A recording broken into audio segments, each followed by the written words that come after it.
भाग ले रहे हैं, जैसे CFTRI Mysore, potato research institute जो है आपका मोदीपुरम का, ये सारे लोग इस वर्कशॉप में आएंगे और इसमें लगभग 1500 जो फूड प्रोसेसिंग इंडस्ट्री से जुड़े हुए काम करने वाले लोग हैं प्रदेश के, वो भी आएंगे इसमें।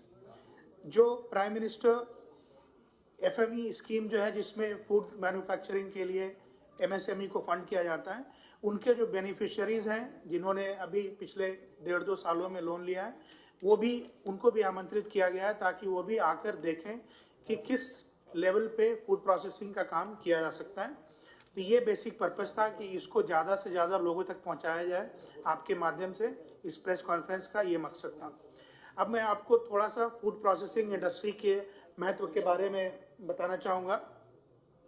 देखिए, यूपी में अभी लगभग $250 बिलियन की इकोनॉमी है, जिसको हम लोग स्टेट की GDP कहते हैं एक साल की, वो $250 बिलियन यानी 20 लाख करोड़ की है। इस 20 लाख करोड़ की इकोनॉमी में लगभग 4.5 लाख करोड़ कृषि का योगदान है, एग्रीकल्चर सेक्टर का योगदान है, और इसमें मतलब $50 बिलियन के आसपास 25% कृषि क्षेत्र का योगदान है, और $9 बिलियन यानी लगभग 50,000 करोड़ रुपया फूड प्रोसेसिंग इंडस्ट्री का योगदान है इस पूरे सेक्टर में। लगभग 70,000 के आसपास MSME यूनिट्स हैं जो रजिस्टर्ड हैं प्रदेश में, लेकिन बहुत बड़ी संख्या है, लगभग 20 लाख के आसपास यूनिट जो अनरजिस्टर्ड और अनऑर्गेनाइज सेक्टर में MSME फूड प्रोसेसिंग के इलाके में, एरिया में काम कर रही हैं। पूरे देश में टेक्सटाइल सेक्टर में सबसे ज़्यादा लोगों को नौकरी मिलती है, उसके बाद ये दूसरे नंबर पे।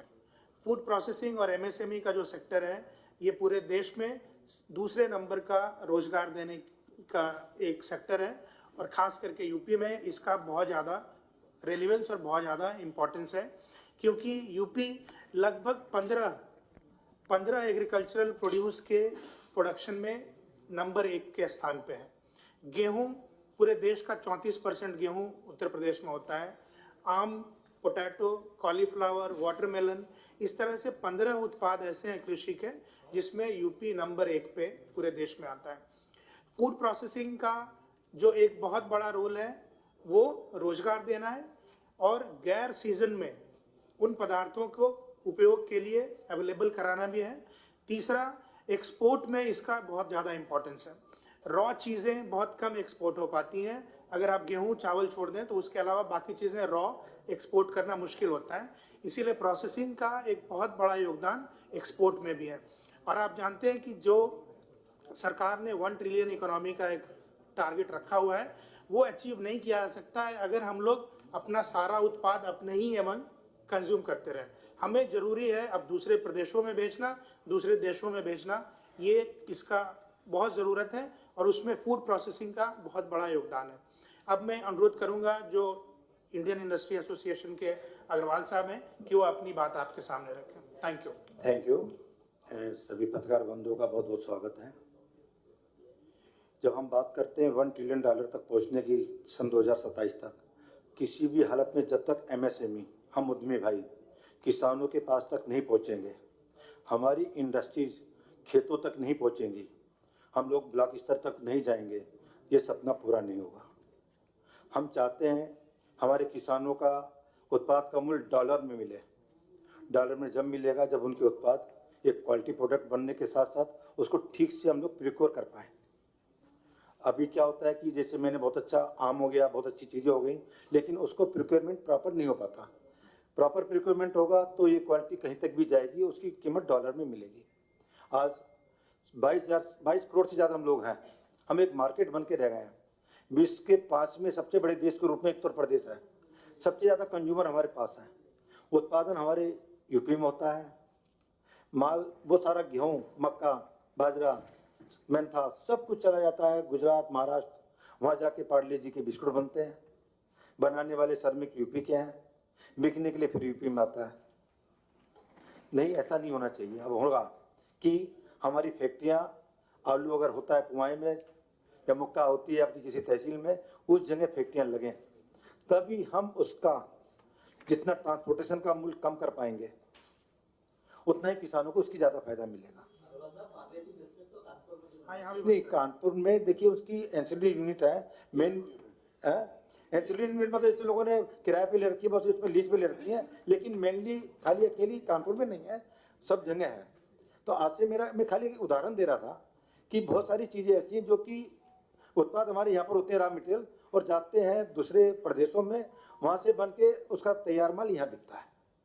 कहने का आशय ये मेरा, हम ये चाहते हैं कि इसके उत्पादन हमारे MSME जो कि एक बहुत बड़ी संस्था हमारी आई है, जिसमें 10,000 से ज़्यादा एकदम एक्टिव मेंबर हैं, हमारी ये इच्छा है कि हम अपनी फैक्ट्रियों को इस तरह से आगे, क्योंकि सरकार की बहुत सारी योजनाएं हैं, तो उस योजनाओं को मतलब फायदा लेते हुए, उसको योजनाओं को बताते हुए, अपने नए एंटरप्रेन्योर को भी बताते हुए, जो आने वाले समय में जो 2 तारीख को होने वाला हमारे 2 से 5 तारीख 4 तारीख तक जो भी आयोजन होंगे, उसमें लगातार सेमिनार इसी बात पर होंगे कि लोग बड़े बड़े साइंटिस्ट आएंगे बताने के लिए कि आपको कैसे अपने उत्पाद को बचाना है, कैसे हम यहाँ पर इसका प्रोसेस कर सकते हैं।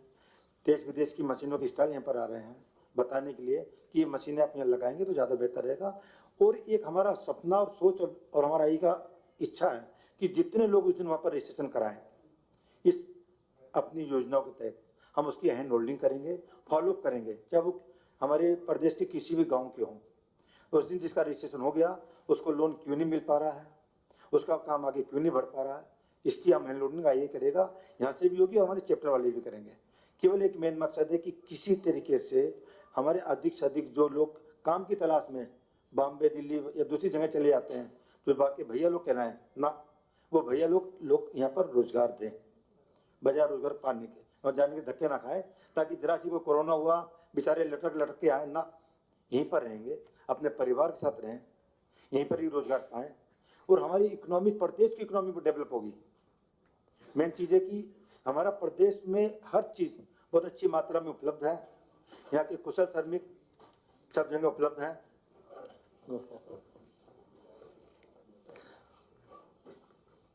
इन चीज़ों को लेके, क्योंकि आज SME हमारा जितने भी छोटे उद्यमी भाई हैं, MSME भी हमारा पूरा इसमें सहयोग कर रहा है, पूरा मंत्रालय सहयोग कर रहा है और कृषि विभाग भी पूरा सहयोग कर रहा है।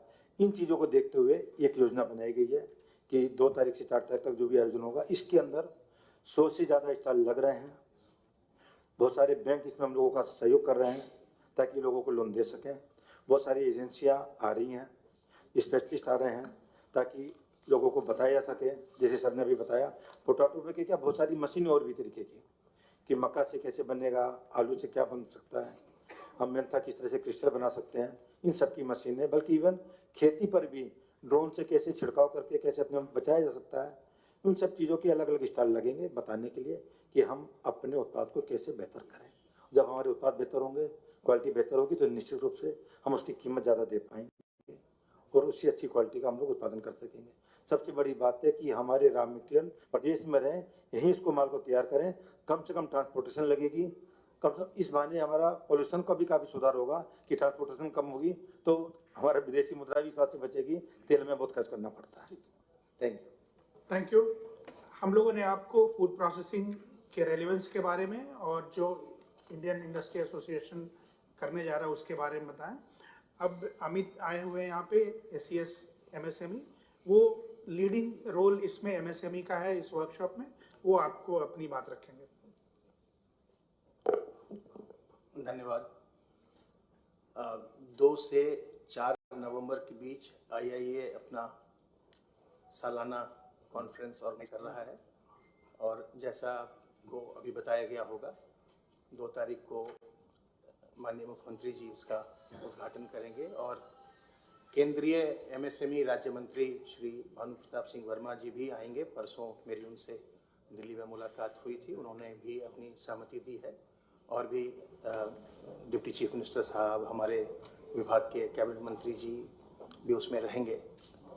अभी हाल में ही हम लोगों ने MSME की नई नीति जारी की है, वो आपकी जानकारी में है, MSME पॉलिसी 2022, और उसका उद्योग जगत ने काफ़ी सराहना उसकी की है और उसको उन्होंने बहुत एनकरेज फील कर रहे हैं।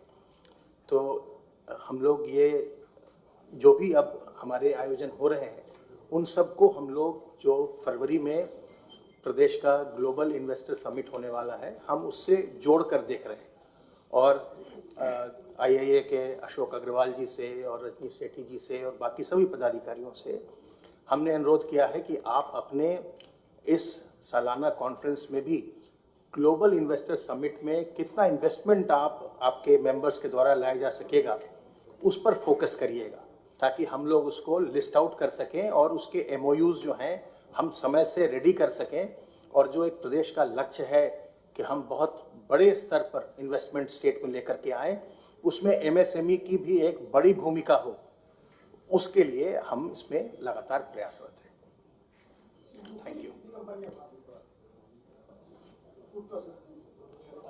इसमें लगभग 1500 यूनिट्स आ रही हैं यूपी के, और जो मैंने बताया CFTRI मैसूर के लोग आ रहे हैं, पोटैटो रिसर्च इंस्टीट्यूट मोदीपुरम और कुफरी वहाँ से भी लोग आ रहे हैं, सोनीपत से लोग आ रहे हैं। तो इंटरनेशनल नेशनल लेवल की जो ऑर्गेनाइजेशंस हैं उसमें करीब 5 ऑर्गेनाइजेशंस और उनके साइंटिस्ट यहाँ पे आएंगे। कई इक्विपमेंट मैन्युफैक्चरर्स भी आ रहे हैं जिनका स्टॉल यहाँ पे होगा। बेकरी के बारे में भी आप लोगों ने एक ऑर्गेनाइज किया है, वहाँ पे लाइव बेकिंग का भी क्लासेस लोग करेंगे वहाँ पे। ये जिस अमाउंट का आपने बिजनेस बताया, वॉल्यूम बताया, पोटेंशियल बताया, उसमें और जो एक्सप्लोर किया गया अभी तक उसमें क्या रेट? देखिए, अभी तक जो मैंने आपको बताया कि लगभग 50,000 करोड़ का फूड प्रोसेसिंग का योगदान है, 4.5 लाख करोड़ जो एग्रीकल्चर सेक्टर का योगदान है यूपी का, ठीक है ना। लेकिन फ्यूचर जैसा मैंने बताया कि लगभग 15 एग्रीकल्चरल प्रोड्यूस में यूपी नंबर 1 पे है, तो फ्यूचर बिल्कुल असीमित है।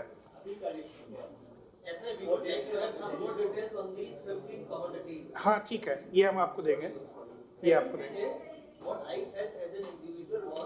अशोक जी ने भी सब बताया कि लागत कम हो जाएगी, सस्ता बेच देंगे, सब कुछ हो जाएगा।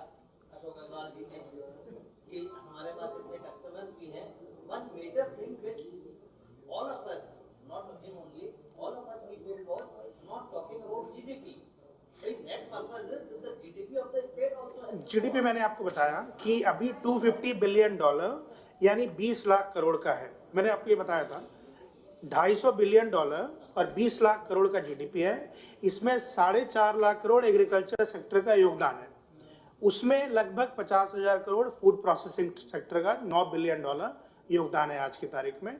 और जैसा आप पूछ रहे थे पोटेंशियल के बारे में, तो यूपी में काफ़ी संभावनाएं हैं और बहुत असीमित सा पोटेंशियल है चीज़ों को यहाँ प्रोसेस करने का भी और दूसरे राज्य और दूसरे देशों में एक्सपोर्ट करने का भी।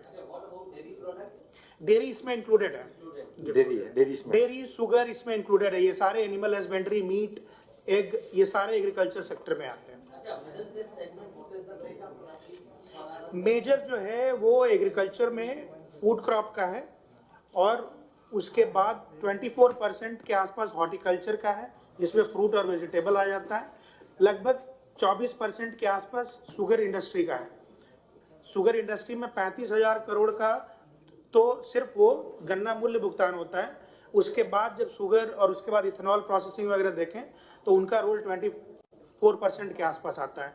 तो ब्रॉडली 50% में एग्रीकल्चर होता है, 24% में हॉर्टिकल्चर और ये एनिमल हस्बेंड्री वगैरह आ जाते हैं और 20% के आसपास शुगर केन का सेक्टर है हम लोग के यहाँ। Thank you.